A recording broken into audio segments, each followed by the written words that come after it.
Bonsoir, nous vous saluons au nom précieux de notre Seigneur et Sauveur Jésus-Christ et vous souhaitons la bienvenue sur Jésus-Christ, le seul dominateur, une autre chaîne d'évangélisation.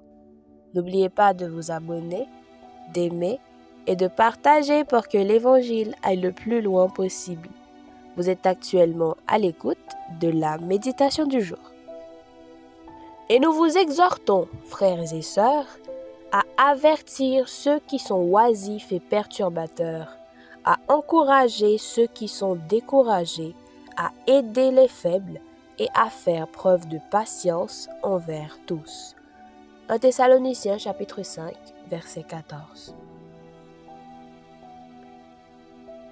L'apôtre Paul, dans notre verset du jour, nous enseigne comment traiter ceux qui, d'une manière ou d'une autre, ont failli à la vocation céleste que nous avons en Jésus-Christ.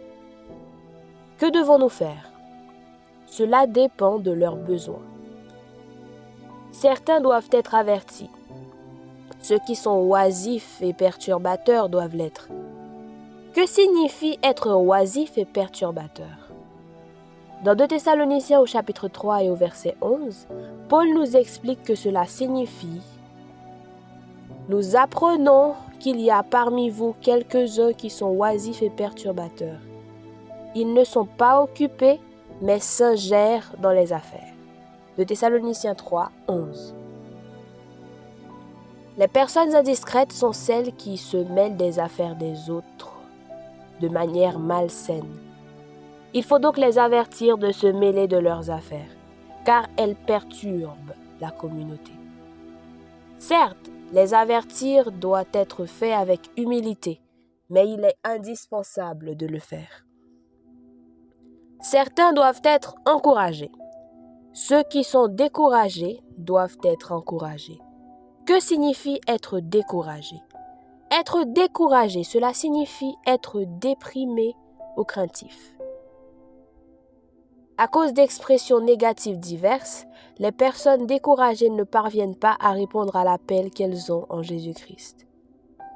Avec compassion et compréhension, il faut donc les encourager à se remettre sur les rails. Il faut les encourager à laisser tomber le passé et à avancer vers l'avenir que Dieu leur réserve.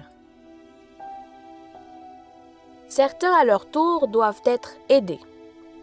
Les faibles doivent l'être. Que signifie être faible? Les faibles sont ceux qui sont incapables temporairement ou définitivement de faire leur part dans l'Église. Il peut s'agir de quelqu'un qui traverse une situation difficile et qui a besoin de coups de pouce de la communauté pour se relever.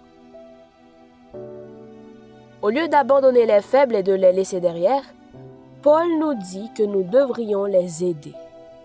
Peut-être ont-ils besoin d'aide physique, financière ou spirituelle. Quoi qu'il en soit, ils ont besoin de notre aide et nous ne devons pas nous priver de la leur apporter. Paul reconnaît également que les membres forts et compétents de l'Église pourraient facilement en vouloir à leurs frères et sœurs plus faibles. Il les exhorte donc à être patients avec tous. Les forts doivent être patients avec les faibles et les faibles avec les forts. Tout comme Dieu est inébranlable dans sa patience envers tous ses enfants. Ayez une bonne journée, une journée bénie dans la foi. Que le Seigneur vous bénisse.